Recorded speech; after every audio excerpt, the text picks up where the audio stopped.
Саламатсыз ба достар, адвокат Таир Насханов сізбен бірге, және бүгін біз лицензияның жоқтығы, оның қашан қажет екендігі және оның салдары қандай болуы мүмкін екендігі туралы айтатын боламыз. Менің YouTube каналыма жазылыңыз, лайк басыңыз.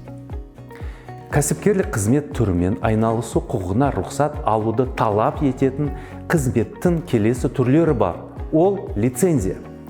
Рұқсаттар және хабарламалар туралы Қазақстан Республикасының заңында кәсіпкерлік қызметтің қандай түрлері лицензиялануға жататындығы көрсетілген.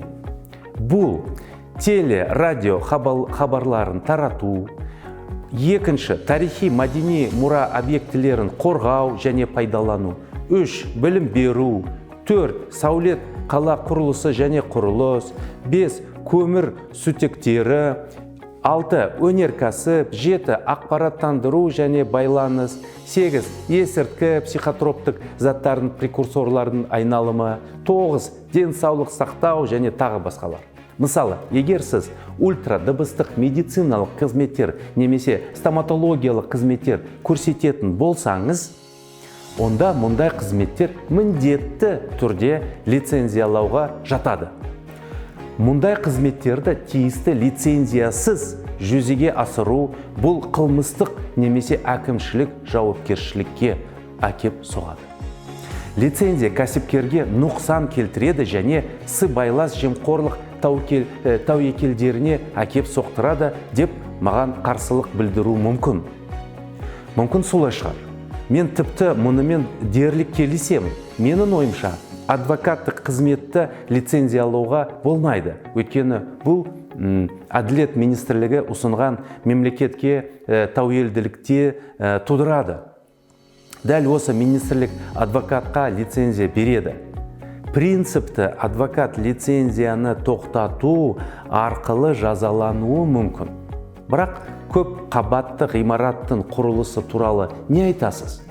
Өйткені бұл адамдардың қауіпсіздігі. Елестетіп көріңізші, көп қабатты тұрғын үйді кәсіби дағдылар, кәсіптік білімі жоқ жолдастар салады. Нәтижесінде үй кішкене жер сілкінесінен құлап, адамдар қаза табады. Сондықтан үйлерді кәсіби мамандар салу үшін лицензия қажет. Немесе дәрігерлер туралы. Өзіңіз және сіздің жақындарыңыз сапалы емделуін қалайсыз ба?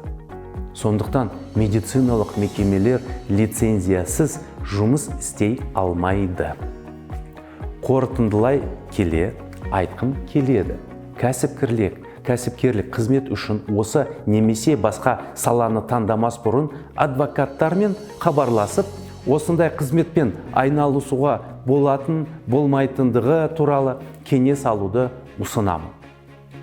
Егер сізге қажет болса, лицензиясыз жасамаңыз. Болмаған жағдайда олар әкімшілік немесе қылмыстық жауапкершілікке тартылуы мүмкін. Бүгін біз бизнестегі лицензия тақырыбын өте қысқаша қарастырдық.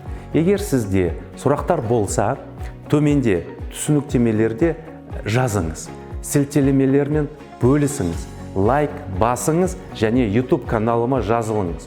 Бұл арнаны әлеуметтік желілерде ілгерілетуге көмектеседі және адамдар қажетті құқықтық ақпаратты ала алады, өздерін қорғайды және өз құқықтарын қорғауға үйретеді. Сізбен бірге адвокат Таир Насханов болды. Жақсылықта кездескенше.